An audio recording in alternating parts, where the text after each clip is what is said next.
Hey everyone, Rarity Dash here. Time for another Patreon-sponsored blind reaction. And this one comes to you courtesy of Saltiest Spoon, who has requested that I react to another video from JonTron. This time, it's his video about Goosebumps, and I think he actually means the books here. I mean, I could be wrong. I think I've been wrong before when I've thought he was doing one thing, and it turned out to be like a game based on it. And there might be a Goosebumps game. I don't really know. But, based on the thumbnail and stuff, I'm thinking this is actually going to be the book series. I know there's also a movie out now, apparently, but I think this is an older video, so probably came out before that was even a thing. So, yeah, probably going to be the books, which is good for me because that's actually kind of nostalgic for me. I definitely read those back in the day. Probably the first horror novels that I read as a kid were the Goosebumps books, and they kind of opened up a bit of a love for that. I mean, horror's never really been like a first love for me, but it's something that I do enjoy at times. So, and Goosebumps, I guess, was part of leading me in that direction. So, yeah. Definitely excited to see what he has to say about the series, and yeah, just to kind of look at them again, because I haven't really I don't have the books anymore, so I haven't really revisited Goosebumps, the actual books, in ages now. So this could be interesting. But yeah, let's go ahead and get it started. Here we go. And wasn't intended to be, but this is actually kind of timely, as we're now in October. Yeah, this was requested back in May, but this spooky intro. JonTron Halloween, yep. I didn't even think about that, but if I had thought about that, I probably would have done it like next week or whenever. Closer to Halloween. And not like right away.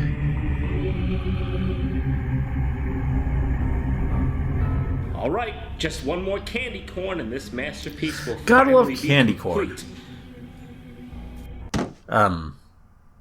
Yes, masterpiece indeed. Sometimes I have to reason with myself that I am not that good, but I know, deep down, that I am that good. John, can you feel it? Magic is in the air. I'm going back in. Okay. You bet I can feel it, Jock. And you know what? It's wasted in here. I'm gonna go share this with the world. Hey everyone! Isn't it such a beautiful feeling? Not the way, asshole! Alright, well, while the outside world may not be so keen on enjoying the spirit of the season, I can always enjoy Halloween from my own living room. And hey, even better with the company of a time-weathered friend. You can count me in. Okay, 1. What even? I counted you in. Go to fucking hell. Goosebumps! Who could forget these classics? These are just the thing to get my spooky nostalgia senses tingling. Yeah. Easy reads for tough-as-nails kids. Yeah, they may look silly on the outside, but let me tell you, what awaits you within the pages of these books is not for the faint of heart. This stuff was scary for a kid. I mean, who could forget such classics like The Haunted School, The Headless Ghost, You Can't Scare Me, Why I'm Afraid of Bees, that's obvious, isn't it? Piano Lessons Can Be Murder, The Beast from the East. We talking like Asia or like Philadelphia? What are we going for here? Who Cried Monster? Oh shit, I actually remember this one. This one scared me. And my personal favorite Halloween-tinged epic, Attack of the Jack-O-Lanterns. I don't really remember the individual titles as much, I realize. Hey, that's not all. Who could forget the Goosebumps? So I had a lot of them, but I don't really... Oh yeah, that was a thing. I remember watching that sometimes. Goosebumps, along with Are You Afraid of the Dark, and that definitely. Scariest shows for a kid growing up in the 90s. I think I actually watched Are You Afraid of the Dark a bit more. I can't do that. Ow. I can't wait, Jock. I just can't wait. I know it's gonna bring me right back. It's gotta be as good as I remember. It's not. Okay, It never is.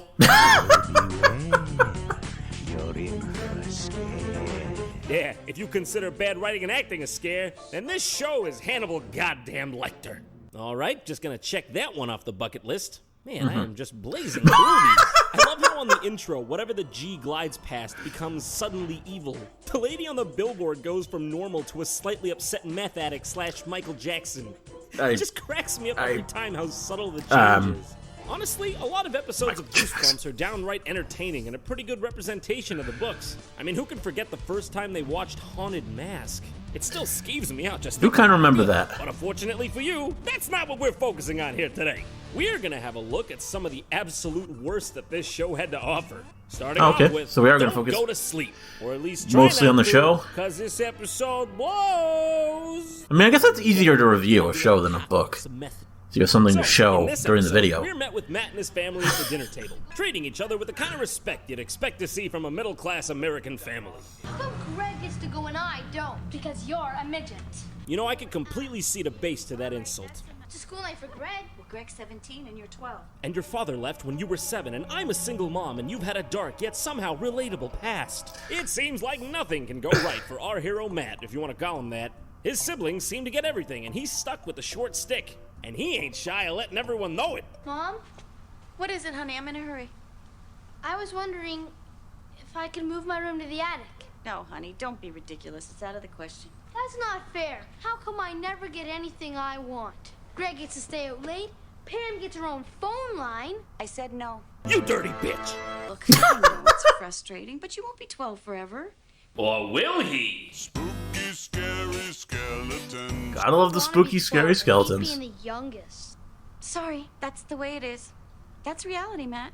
Jesus, if this woman ain't the spitting image of childhood wonder. I'm pretty sure this entire episode so far, she's just been answering directly. Well, Greg's 17 and you're 12. Talk to me in 3 years. That's reality, Matt. So Matt goes up to the attic anyways, which is clearly what every kid wants. He gets scared by a mannequin and lays right down on this spider-ridden bed. You know, like your average Canadian-American kid. Hey, how's it going? You know something? I don't care what anyone says. I'm hanging out here tonight. Not old enough. Like, what's gonna happen? I don't even care if I stop taking my meds. I'm not taking them. So, for a few moments, he gives himself a dick flashlight, and then for some reason, the bed starts spinning and sends him into an alternate reality where he's the center of attention. Can I use the phone? Someone wake up the cameraman. Good morning, champ. Mwah. It turns out in this world, Matt is a famous sports star, and he just can't seem to keep the attention off him. Yeah, this is Matt Amsterdam. Matt Indoors? Amsterdam, huh? Indoors what? I thought sports were played outdoors. You want to put my picture on a cereal Wow. box? What's that? My dad's been dead 10 years, my mother's a single parent, and all I want out of life is to make it in the big leagues like my hero Jackie Robinson? Truth is stranger than fiction. It's reality. Nothing so strange as Who is speaking right now? light is on a roll. So here we meet these two vague characters who are spying on Matt as he's about to go to some important hockey match. But as he'll remind you, I don't even play hockey. hey kid, this is your fantasy. Don't go around blaming the world for your lack of subthought.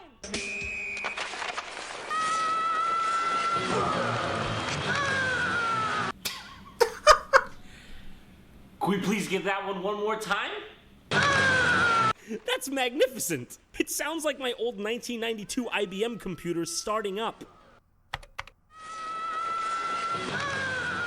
So this is where things really start to get amazing. We got hockey coach man over here just making a scene for everyone to enjoy. Come on, what's going on? Let's get some heads-up hockey. That guy out there, I'll tell you something. $10 million and all of it inside the game. You guys out there, you'll be sent down to the minors. Hey, get up, get up. Guys, look at this guy. Look at him. $10 million. Get him on out there. Don't be like that guy. Looks like a little kid. I feel like they gave this guy specific lines, but he just said fuck it and did whatever he wanted, and they're all like, it's lunch break, I don't care, just leave it. So after a while of Matt getting the shit kicked out of him,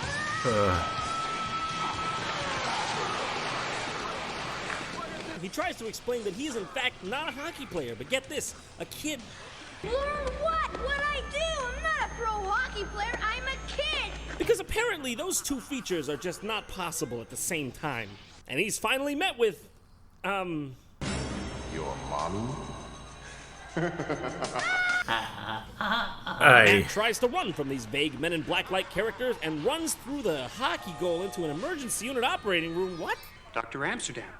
There you are. Doctor, you're gonna have to take off your hockey skates. Clearly there's nothing strange about that. There's been a mistake. I'm not a doctor. It's true. You're a genius. Now, lady, you know that's what you just said ain't right. Ready for surgery, Doctor. Surgery? Zikes! Zoinks! As you can see, the growth is in a particularly delicate area of the brain. Now, if the operation is successful, the president will be perfectly fine, but one small slip. That's some heavy shit, Doc. The whole world's counting on you. As you can see, the safety procedures at this hospital are pretty much top-notch. Yeah. Dr. Amsterdam. At this point, Matt's getting pretty sick of this undercover Mary-Kate and Ashley bullshit, and he finds himself in yet another alternate reality. What this one time? In which he has to defuse a bomb. Of course. Once again, no one around him seems to know what to do. You got me? I don't know anything about bombs. His reaction is very appropriate, if I'm being honest. Is Matt Amsterdam. Moments away from getting blown to shreds. He still has time for a joke. I told you, I don't know anything about bombs. I'm a kid.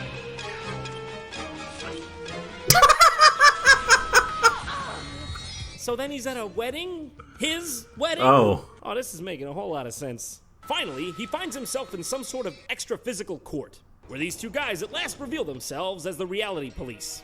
Where am I? He wants to know where he is. Is that a funny question? Because at this point, I'm pretty sure that's about a reasonable question. it really is. I mean, Trouble. Alright, let's just stop for a minute and try to reason this out. Alright, so I'm here, and here also happens to be, let's call it trouble. Alright, so just run a few schematics on that, and yeah, it's looking pretty good. In trouble is not a location. Will the defendant please rise? If the judge backs up a bit.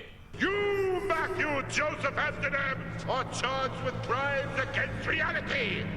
How do you plead? Well, not guilty. Flawless. Man, this is a case even Johnny Cochran couldn't touch. I'll be the judge of that. yes, true horror, Curiosity overacting. Of what crime is this innocent kid suspected? You weren't happy being the youngest in your family. You didn't accept the way things were. Roll the videotape. Reality. Who needs it? I hate reality. Okay, let me get this straight. This kid's crime is wanting to fight the system even when it might be wrong? As you know, accepting the status quo is paramount in this country. How do you think we keep special interest groups lobbying so efficiently? Guilty! Guilty? Man, we get it. You don't gotta be a dick about it. So Matt goes home and never questions anything ever again. Happily ever Wonderful. after. Oh, except for the part where they still decide to fuck with him for the rest of his life. The fun's just beginning. So there you have it, folks. Wow. The moral of this story is never think, or else the secret police might catch you and kill you no matter what. It's good for the kids if it's good for the adults. Alright, next up. My Hairiest Adventure. What kind of name is this? Just make sure you don't get any hair in the slot. Love how he's still using the Super Nintendo, even though it's a book. This one starts off with our main character, Larry Boyd, running from a bunch of dogs and having some life-changing inner monologue. Get away, leave me alone, dumb dogs. I can't put my finger on it, but there's something really unsettling about this whole thing. Hear me wheezing? It's because I have these stupid allergies. The doctor said no running. I hope no one saw me. I must look like a real jerk. Nah, come on. You're being too hard on yourself. Well, I mean, maybe. Ha ha, try and get me now. Yeah. For the bright side.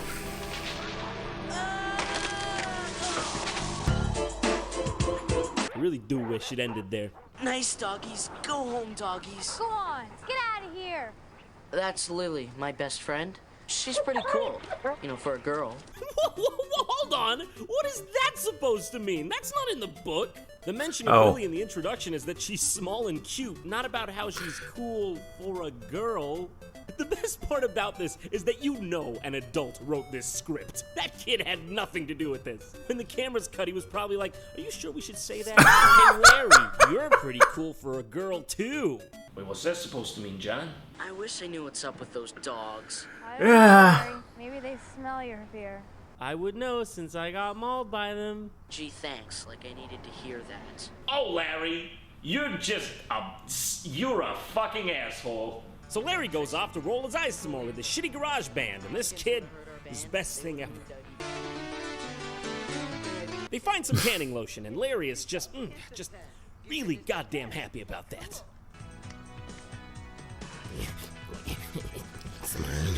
Cool, we'll all be bronze gods for the audition. I We played a concert in Hawaii. Ah! My skin! Look! My skin! My God, the actors in this episode have an uncanny ability to make their voice and face look as disconnected as possible. So next, Larry goes home and expositions the shit out of his cat. Boy, Jasper, I think it was that instant tan that made me feel sick. But I can't tell Mom and Dad. They'd kill me if they knew I was using some old stuff I found in... He then stumbles upon the discovery that he's growing excess hair Oh. when he applied the tanning lotion. So then he goes to the bathroom to remove it and just watch.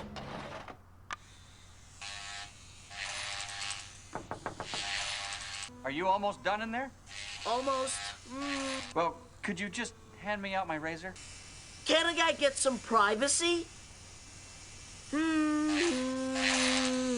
It's fucking humming! That's like the joke voice people do when they're trying to pretend to act natural. NYPD, open up! Can a guy get some privacy?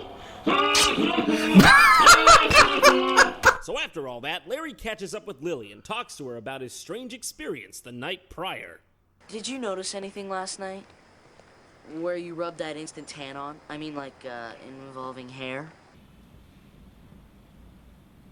I don't like where this is going. I mean hair, you know, like where you don't expect to see it. Stop! Are you growing some unexpected hair? No, are you? No, are you? Stop! No, I just thought maybe you... I what? Growing hair in weird places. FBI should be knocking this door any minute now. Hairy Larry. Hair on his head, hair on his mind. Okay, so after that painfully horrifying conversation happens, they go to see their friend, who isn't even home in fact. So they decide to go up to his room to do some investigating. Wonder if his clothes are still here. Is that really relevant at all? Oh, it's relevant.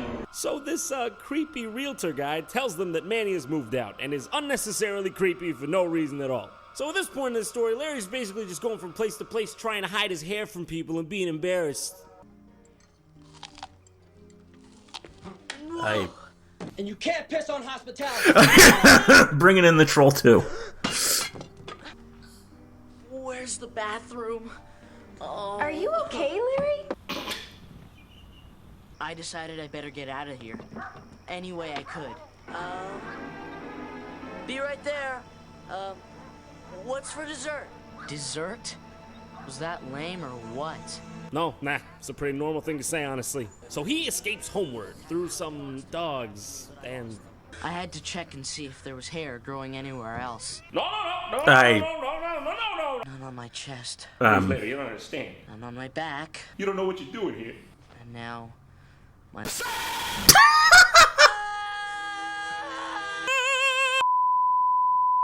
Naturally, Larry's parents are wondering what the fuck is up with Larry, so they call the doctor to check him out. I don't think the tanning lotion had anything to do with it. Really? That's unlikely. Oh, it's probably some sort of skin irritation. Yes, Larry has a band audition coming up. Yes, that's probably it. Now where did I put that MD? Eventually, Larry starts connecting the dots and comes to the conclusion that the kids' disappearances are linked to them turning into dogs. Okay. He goes around town talking to a bunch of stock vague adults. My favorite kind of them. Listen to what I'm telling you. There is no Lily. Yes, there is, though. Forget about her. Well, that's going to be difficult. But the great must always fall. He gets fed up with his lack of detective skills and makes it known. How about some roast beef? I don't want food, I want answers. God damn it, Larry. You're hard to love, but you're harder to hate. What were my mom and dad hiding? Could Lily really be a dog? Oh. Mom! Dad! You think I'm gonna keep going after that? Can't do that. And yes, he was a dog, And so was everyone else? They were dogs?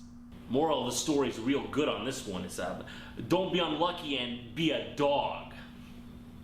That's a good one. All right, this is Halloween after all, and after all, Halloween is a scary. So it's time to take a look at the final chapter of our little Goosebumps saga. You thought those last two were bad? Honey, those were Citizen Kane and Casablanca in relation to this butchering of an R.L. Stine classic. Okay.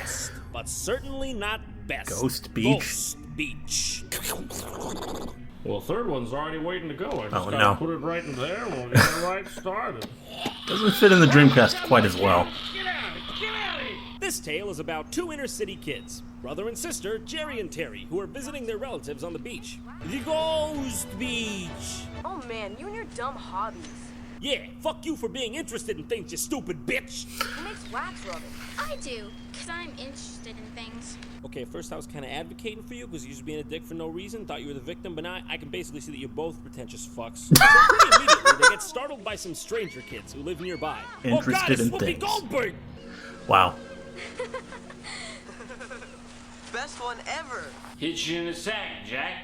We've been watching you guys. Okay, so that's not creepy at all. We're staying with Brad and Agatha, our fourth cousins, twice remodeled. Removed, Jerry. Twice removed. No, keep remodeled. It's much better. Now, I just have to say, my favorite thing about this episode is the acting chops on that creepy girl. We could see you this morning, heading out for the graveyard, so we thought we'd give you a little scare. From these strange kids, Jerry and Terry learn of a ghost named Harrison Sadler that allegedly still roams the area. Harrison Sadler is dead, but he still walks the night.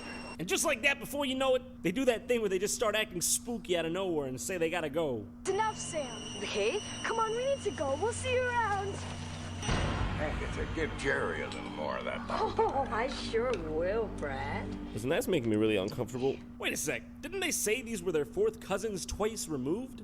So nice you folks brought you up here to be with your own cousins. Is that how that works? I'm not a scholar, but these look more like grandparents to me.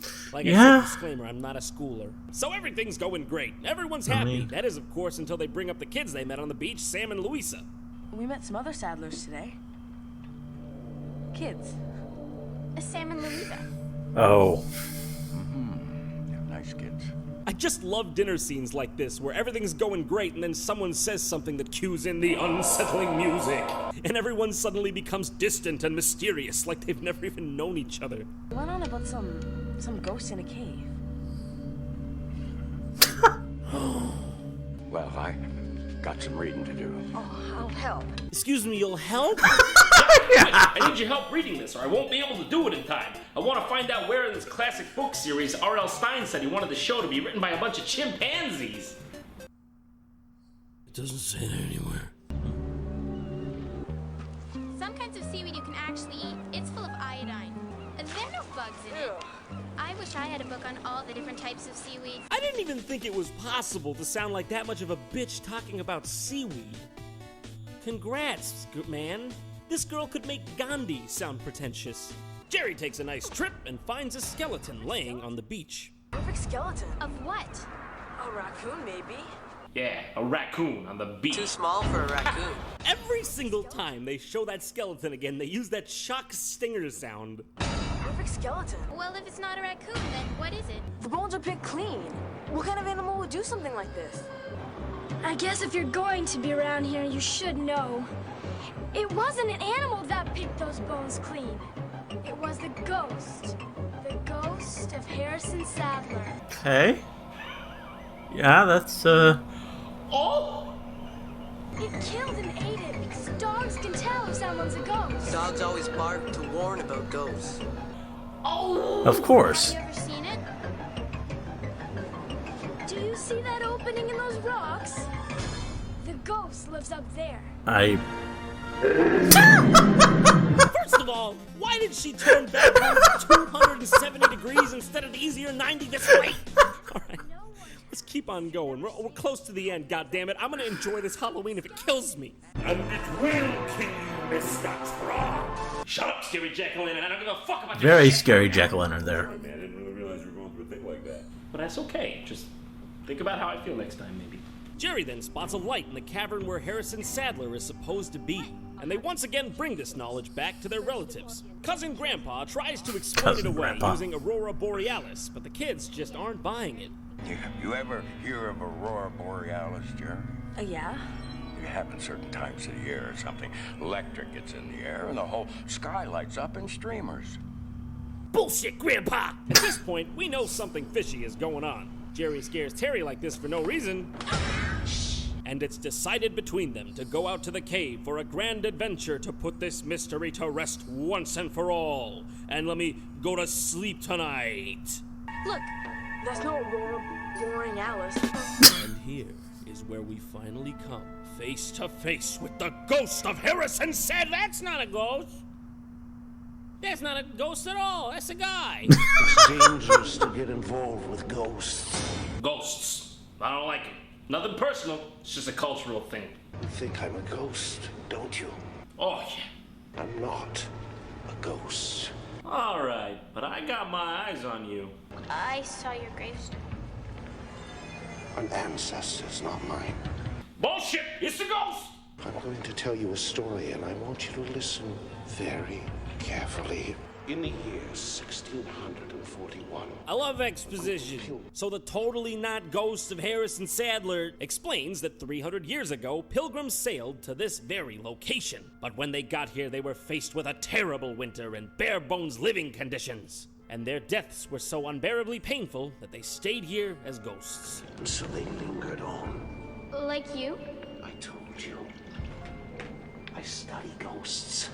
I'm not a ghost. Like me, specifically? I am not a ghost, but I've taken many courses in ghosts and I'm decently interested in ghosts, but I am definitely not a ghost. And any information you find that may lead you to believe that I am a ghost, that is wrong. Trust me. Your two young friends are... Sam and Louisa? Dead for 3 centuries. I've studied them. Oh, okay. I don't even care anymore. He tells them to go off to the graveyard to find their answer, which apparently they just do because it's... After some searching, they find the gravestones of Louisa and Samuel, the 2 strange kids on the beach. Yeah, but it's okay. It's probably a misunderstanding. They're probably just more distant relatives. See, there they are. That ghost is clever, making you think we're the ghosts. Then where did these come from? Our ancestors. We just got named after them, that's all. Oh my god, they actually use that excuse again. Good. They may be good ghosts, but they're certainly not good liars. So Sam and Louisa showed Jerry and Terry their own graves for some reason. I don't even know at this point. Jerry and Terry Scrooge, this is your fate. If you don't go back to Chicago wherever you're from and stop fucking around already. What does he want? What do you think? To eat you and bury your bones right here. Eating you and burying your bones? What is this, Jack and the Beanstalk? That's Grimm's fairy tales level. That's it really is. Before we had reference to a large body of horror literature level storytelling. Can you tell me something? Why does a ghost even need sustenance? Alright, come on, carry on, Louisa. What else? I don't have time for this shit. They come to an agreement and hatch a plan to stop the ghost of Harrison Sadler once and for all. What's their plan, you ask? Okay, you ready for this? To use rocks to trap the ghost. Seal him up in his cave with rocks. Rocks? Trap the ghost. They all arrive at the beachfront. They're just about to complete their plan. No, you'll come with us. I can't, Jerry. I'm scared. Jerry, it's just not possible. I'm frightened. Well, well, well. Here we all are. You've done well bringing the ghosts to me. Ghosts? Us? You're the ghost! Ah, yes. You thought I was the ghost because she, the ghost, convinced you that she couldn't be the ghost, but that Guessing they're all ghosts. Clever tricks for a ghost. You said it yourself! Dogs recognize ghosts! Dogs bark ghosts! Bring them to me. We never had a chance to live! The first winter! It wasn't fair! We never had a life at all! We all died in the cold! Get out of here, you bastards! I'm sick of your shit! We were so hungry! Oh, come on, Terry, lighten up. What are you screaming at? Stay with us, Oh. Yeah. That's,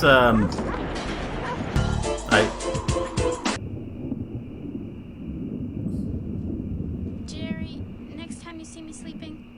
Don't wake me up. I'm gonna go ahead and give you 2 seconds to figure out the twist. Have a guess. Yep. The old people were the ghosts, and they eat dogs. Maybe they could have saved us some time and gone back and eaten Larry Boyd for us. And I can't think of anything relevant to say about the first one. That was a long time ago, you know what I'm saying? Also, I guess all the other people were ghosts too. That or they all just died a horrible death back there. I guess that would mean if they weren't ghosts before, they are now. Everyone's ghosts. I'm ghosts. You're ghosts. She's ghosts. Dun, dun, dun, dun, dun, dun. Honestly, this show might be some of the cheesiest schlock this side of the planet, but I'll never forget the spirit of the original books, which are honestly still pretty gripping today despite the simplicity. Really? I suppose that's what you call good writing. So kick back, watch the leaves change. And I think I'd still be more interested in a review of the books, but once a year. probably less for John to really dig at there. It's gonna be like the scene in AI where Haley Joel Osment eats spinach because his older brother is taunting him, and also because you're a bird, you'll die of alcohol poisoning.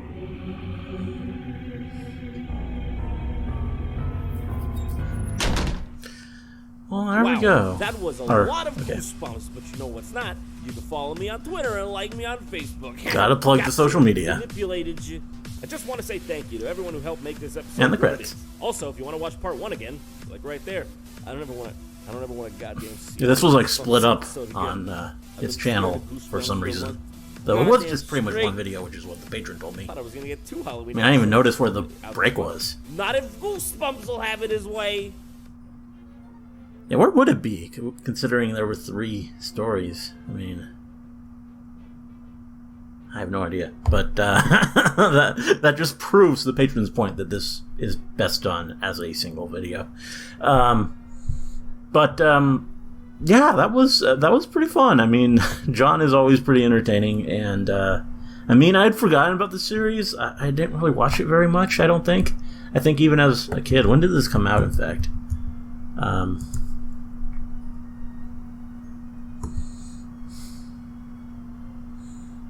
Well, the book started coming out in 92. So that was definitely right when I was a kid. The TV series came out in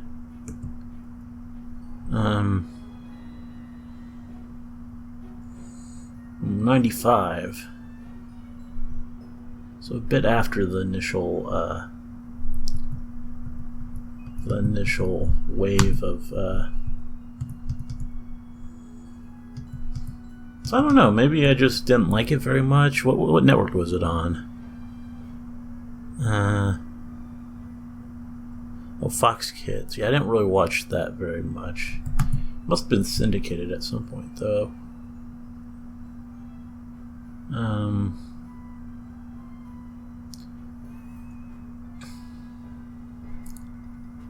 Apparently Cartoon Network aired the episodes a bit on the 2000s, so I definitely didn't watch it at that time. I must have just caught it on Fox occasionally, but I don't really have a whole lot of memories of it. I definitely the other horror kids show that was mentioned there, Are You Afraid of the Dark? That was the one that I watched quite a bit. And I don't think that one was as bad. I don't really know, though. I mean, I was pretty young at the time. But back in the day, it was pretty it was pretty good, I guess.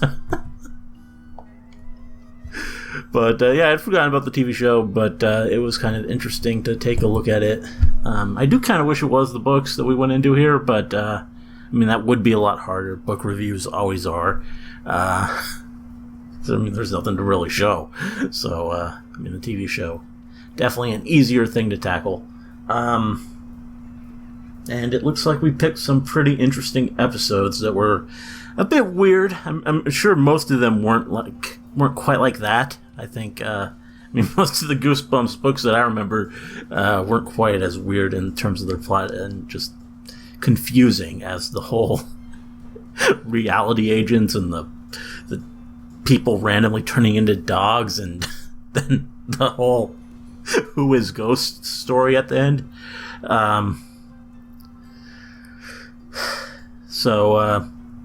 Yeah, I think he picked some good ones for this, and as always, John did a pretty entertaining job of reviewing them. So, yeah, good video. Hope you liked the reaction. Let me know if you did, and see you in the next one.